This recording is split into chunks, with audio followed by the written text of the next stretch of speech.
Okay, so we're starting off with a definition. Okay, when this definition says a monomial is an expression that is a number, a variable, or the product of numbers and variables. So if you take a look at the example down here, moving stuff around, okay, it says in these three examples we're saying a monomial could be a number. So for example, 10 is an example of a monomial, that's a number. It could be a variable, x is a variable, it could be y or z or any other variable. Right, so it could be just a plain old variable, or it could be the product of numbers and variables. So in this third example, we're saying 3 times x times y, and it looks like I'm multiplying together 3 different of these numbers and variables, and that would also count as a monomial. So these are things that are monomials, so let's take a look at a couple of things that are not monomials. Okay, so if you take a look at these two down here, they are not monomials, because if you notice in our definition for monomial, I don't see anything about the word sum or difference. It's about the product of numbers and variables. This is not a product, that is a sum. So I'd say this is the sum of a monomial x and a monomial 2, and this is the sum of a monomial 3x and 7y. But each of these big expressions, x plus 2, is not a monomial because it is not a product. Okay, so we're going to have to look at the difference between these, this plus sign, or if there's a minus sign, that's a big difference. We want to make sure that we know the difference between the product of a number and a variable and the sum, and the fact that only products would count as a monomial. Okay, so here are a few more definitions. Okay, a polynomial is going to be a monomial, or it could be the sum or difference of 2 or more monomials. So if we go back to that last example, I would say that x plus 2 is a polynomial, 3x plus 7y is a polynomial, because it is the sum or difference of some monomials. Okay, so we could say that would fit under this definition of a polynomial. Okay. A polynomial is in standard form if the exponents of its monomial terms decrease from left to right.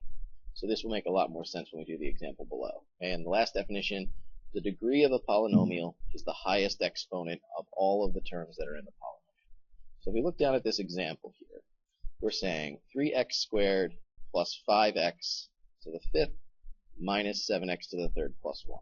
This is a polynomial, and it's a polynomial because it's made up of 4 different monomials. Right? Each of these, this is 3 times x squared, that is the product of a number and a variable. This is the product of a number and a variable, and I actually have 4 of those. Okay? This is just a number, which we said that also counts as a monomial. So I have 4 different monomials, and I'm connecting those together with pluses and minus signs. So I would say this whole big expression is 4 different monomials linked together with addition and subtraction, so I'm going to call this a polynomial. So that's what our first definition was telling us. Okay? Now that I have that definition, let's answer the other two. So this question is asking us, write in standard form and list the degree of the polynomial. Right? So if I come up here and let's take a look again at the definition of standard form, it says a polynomial is in standard form if the exponents decrease from left to right.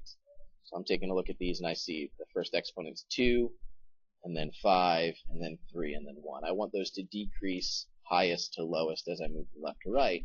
So I'm going to rewrite this. I'm going to take the first highest one first, and that would be 5x to the fifth. So I'm going to write 5x to the fifth. And then I'm going to continue along. The next one is this x to the third. So when I move this one, I need to move the minus sign with the 7. I'm going to say minus 7x to the third. 3x squared is next. That's the next highest exponent. 2 comes after 3. And when I move this one and I attach it on, I see a positive 3. So I'm going to write plus 3x squared. And then this one that doesn't have any exponents, it doesn't have any variables, that's called a constant term, and we're going to put that at the end.